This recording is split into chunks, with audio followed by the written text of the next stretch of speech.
Hello, and welcome to part 2 of this 8-part series of Talos Enablement, Concepts and Terminology. So what we're going to do here is we're going to talk about some of the concepts and terminologies that you might use when talking about and interacting with Talos. So for example, middleware, environments, templates. I don't need to read them all, we can just discuss them as we go. So let's define middleware. Middleware is software that sits between systems of engagement, where interaction takes place. This is usually a user interface, so a mobile phone app or a web page, but could be an IoT device pushing out sensor information. And systems of record, where data is available.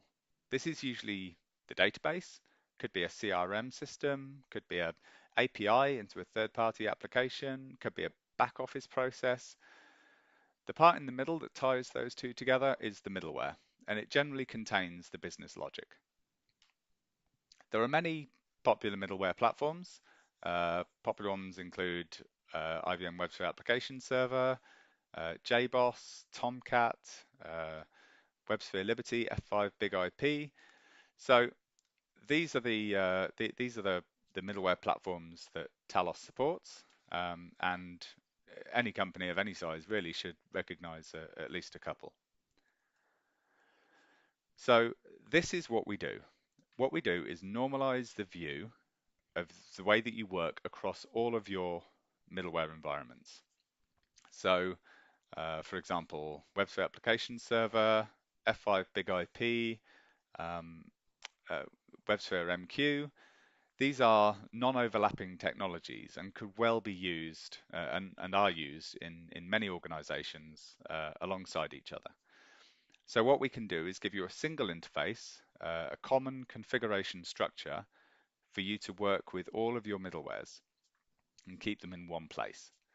So a middleware in Talos is just what we call a single instance of one of those environments, whether it's a WebSphere application server cell, a WebLogic domain, an F5 partition, whatever the nomenclature is in that tool to describe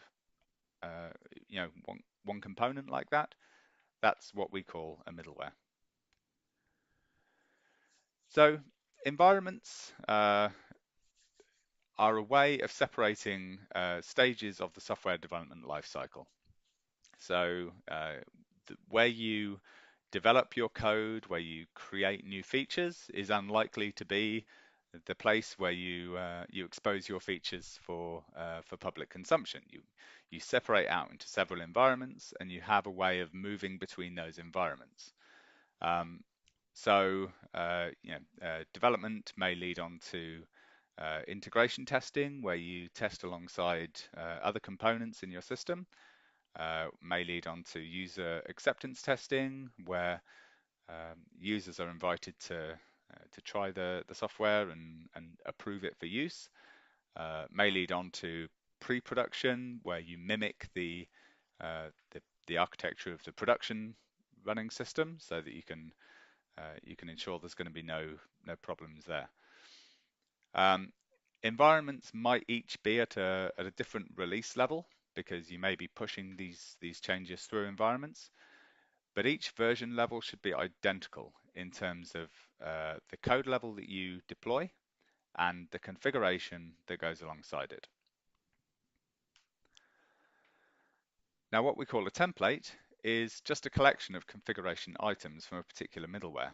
So where we've ingested all of the configuration from a particular piece of middleware, we can then go through and select particular sections of that configuration and call that one template. And it might make up all the changes from a base level to support a single application, a single cluster, maybe even just one feature of an application. And they might consist of such things as database connections or message queues, but basically all of the configuration that's available from the middleware is available to you within Talos. So it's up to you what goes in there. Now, when you've created a template, you can define that template with variables. Variables are elements in the template which might change between environments. So for example, if you've got a pointer to a database that you're using, you're unlikely to be using the same database in production as you are in development. Um, that would be a bad idea. So what variables allow you to do is just change, just mark that minimum change required uh, to move between an environment, between dev and integration, QA and prod. So the rest of the configuration is exactly the same. You're applying a template, but those individual items can be variabilized and changed between environments. It just reduces the opportunity for errors occurring on pushing between environments.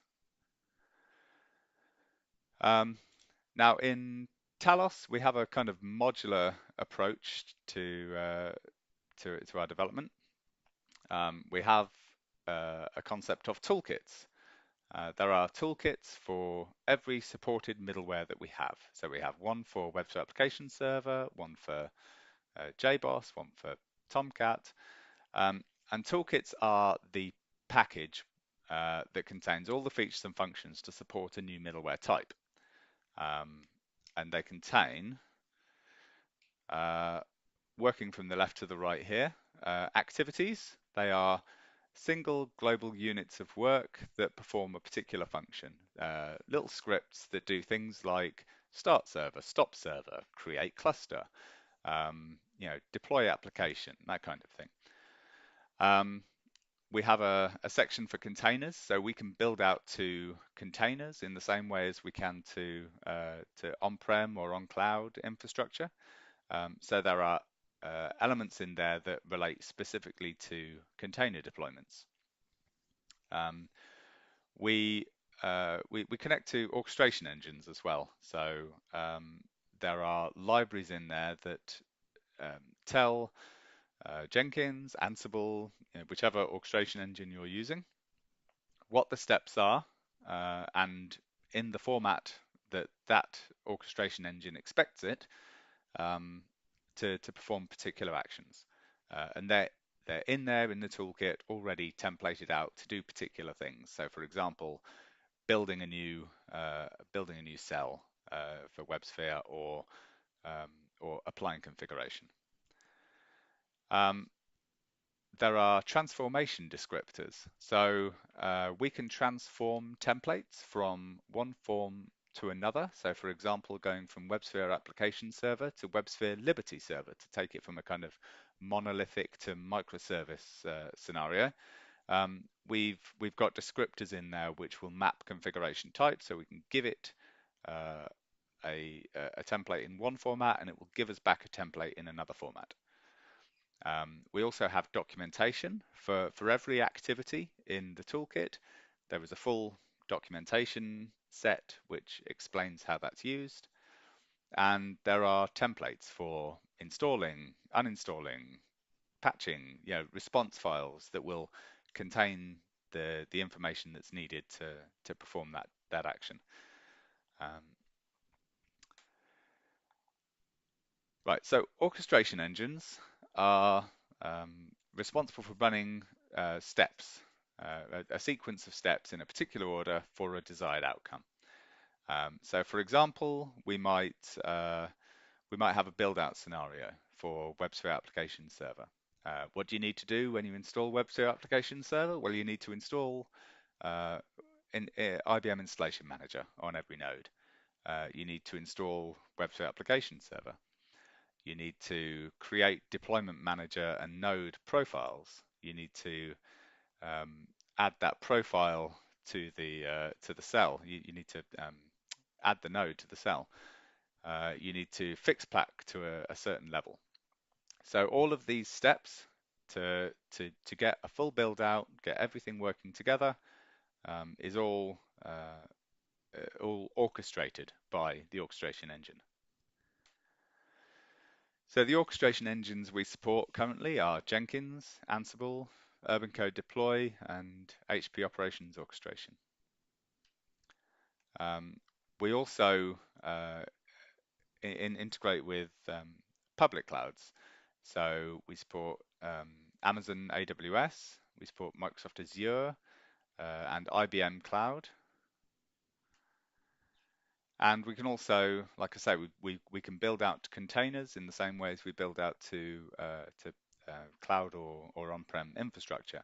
So we support Docker, we support Red Hat Atomic, which is a container host environment which is built on Docker.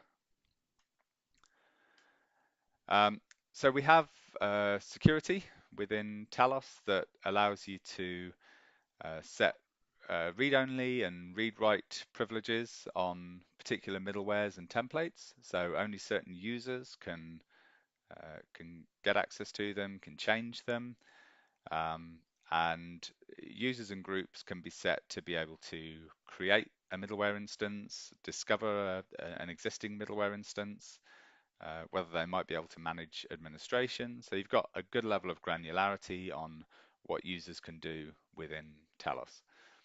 We also integrate with any LDAP server and Active Directory. Extensive documentation is provided within the UI. So every activity that's available within every toolkit um, comes with an element within this documentation page, which tells you what the activity does, um, how it works, what you need to set it up, what you need to have in place on the system to set it up, what parameters are required and which are optional. And it also gives you an example of running it from the command line. Now, uh, obviously, all of these activities should be being executed from an orchestration engine. But for troubleshooting purposes and for testing, it is useful just to be able to take a single line and run it at the command line, and you'll get to see the results of that action quicker.